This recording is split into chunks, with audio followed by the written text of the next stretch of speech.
Texte du commandant Pita, transmis par Channeling.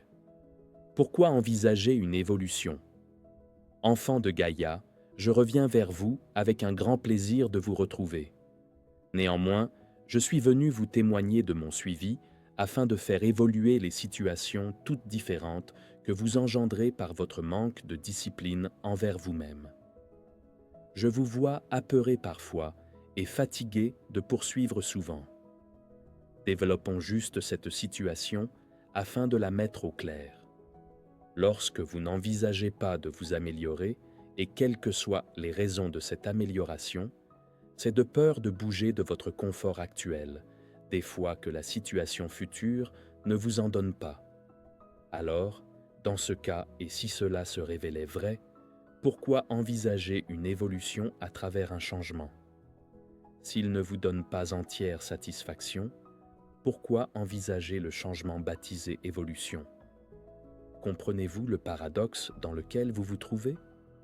Alors bien sûr, certains me diront, mais pour changer, il faut s'avouer mal à l'aise dans la situation actuelle et dans le cas contraire, pourquoi vouloir ou devoir changer, évoluer?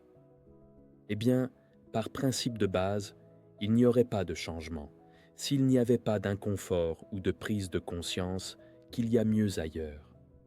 Néanmoins, nous touchons au paroxysme, car tout le monde parle d'évolution, et d'ailleurs, la vie est calquée sur cette réalité.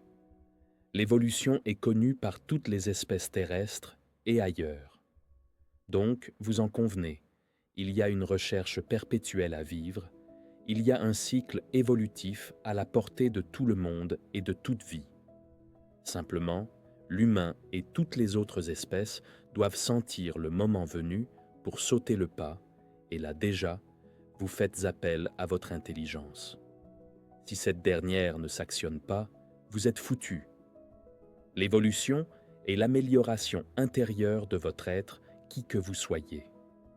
L'évolution n'est pas forcément un changement radical, et le changement radical n'est en aucun cas une évolution pour autant que ce soit une révolution.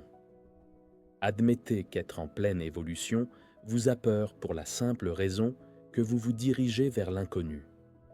L'évolution ne fatigue en aucun cas. Par contre, la stagnation endort les sens et la faculté de tout jugement, ce qui ne rend pas la vie facile. Surtout si l'on veut s'en sortir. Stagner est macérer dans l'inaction et cela rend faible. Poursuivre des efforts contre nature peut faire tomber malade. L'évolution épouse parfaitement l'inspiration de l'être qui décide de se métamorphoser en un être lumineux. La recherche directionnelle peut devenir inconfortable dans les débuts, certes, car personne ne sait dans quelle direction aller, mais une fois que l'on y voit plus clair, tout devient logique. Une fois sur la voie, l'être en question poursuit son petit quotidien avec entrain. J'aimerais tout de même signaler que vous n'êtes pas le premier ni le dernier à vous lancer à la connaissance de soi et personne n'en a été traumatisé, à moins qu'il se soit trompé de chemin. Mais là, c'est une autre histoire. L'évolution de votre espèce commence par votre évolution personnelle, mais cela ne vous conduit pas forcément vers la complexité technologique mise en place par vous. En somme, vos ancêtres étaient certainement plus évolués dans un sens que vous. C'est facile à prouver. Regardez en arrière. Les archéologues, eux, font cela tous les jours, à partir du moment que l'on ne les muselle pas.